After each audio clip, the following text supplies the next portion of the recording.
Shadows of Springfield, an American true crime story. Chapter 1. The Perfect Town.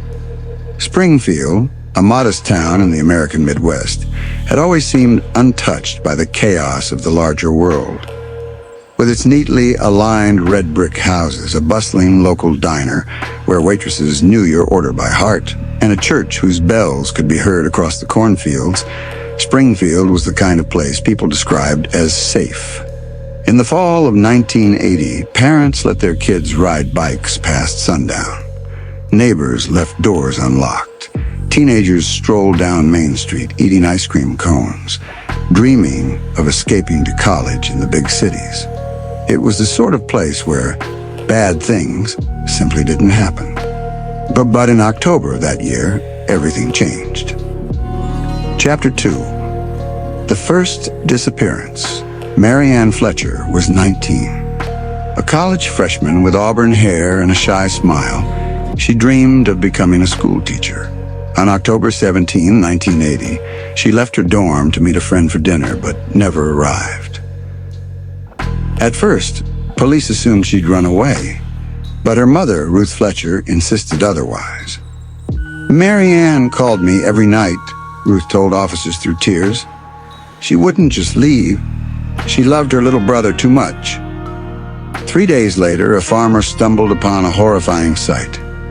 Mary Ann's lifeless body discarded in the frozen stalks of a harvested cornfield. Her death was violent, deliberate, and merciless. Springfield's innocence was gone. Chapter 3. A pattern emerges. In the months that followed, 2 more young women disappeared under similar circumstances. Jennifer Collins, 22, a nursing student, vanished after her evening shift at the county hospital.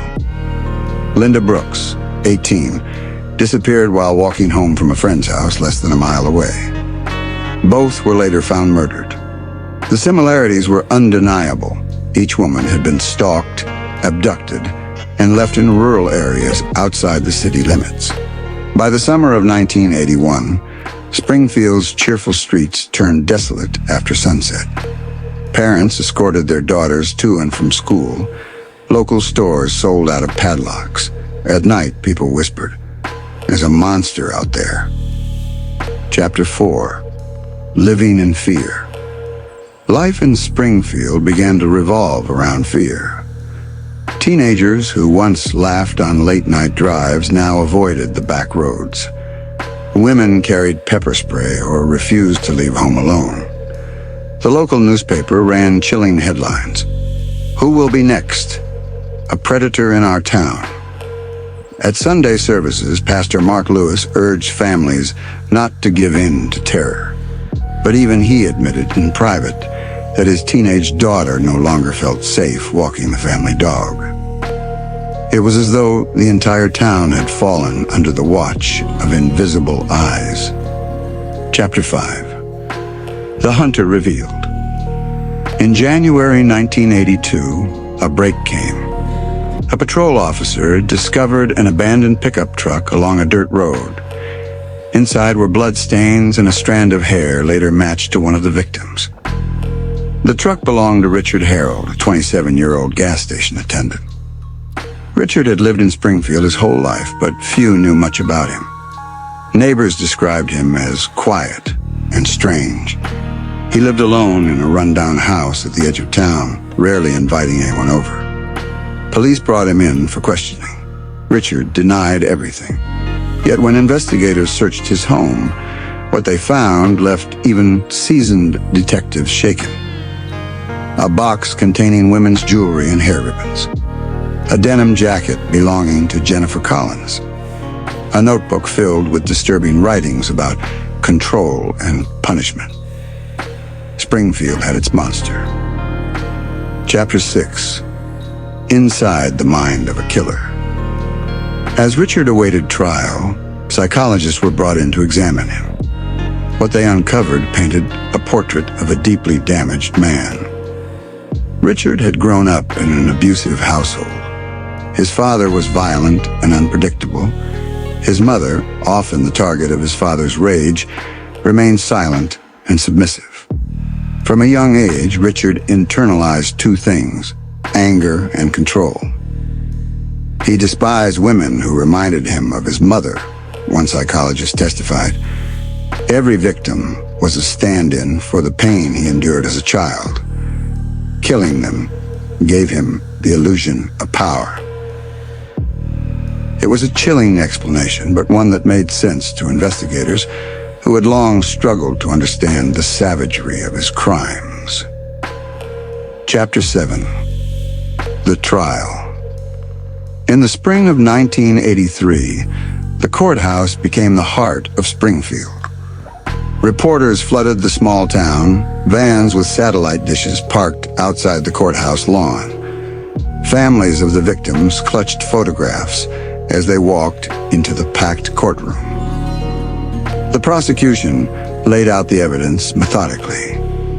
The belongings found in Richard's home, forensic matches, and survivor testimonies of women who had narrowly escaped suspicious encounters with him.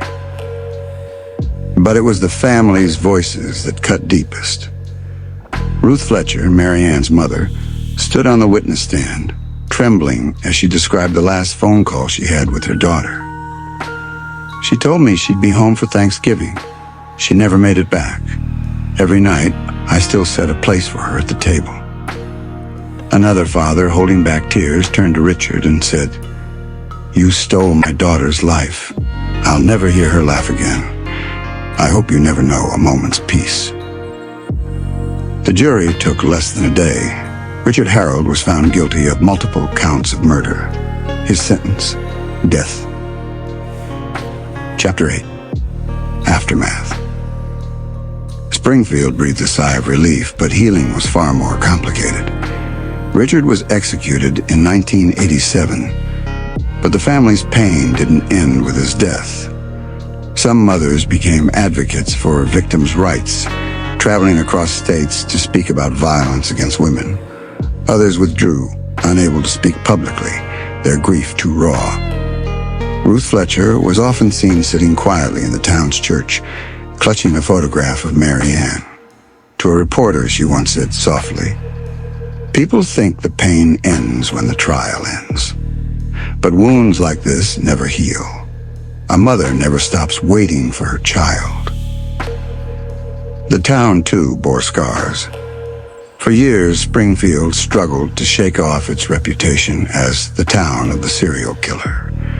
Parents grew more cautious, children grew up more fearful.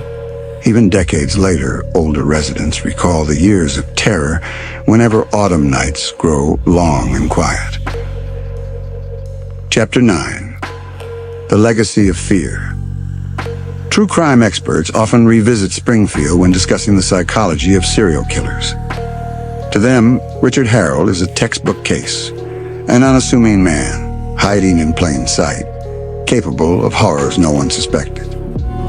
But for Springfield, the legacy is far more personal. It is in the empty chairs at family tables, the anniversaries marked with flowers at lonely graves, the silent prayers whispered in church pews. One survivor, a woman who narrowly escaped Richard's grasp, later said, "I don't remember his face as much as I remember his eyes. Cold, empty, like he wasn't human. That's the look that still haunts me." Chapter 10. Shadows that Remain. Springfield moved on as towns must.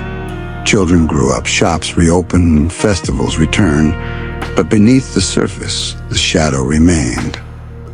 The town learned a hard truth. Evil doesn't always wear a mask.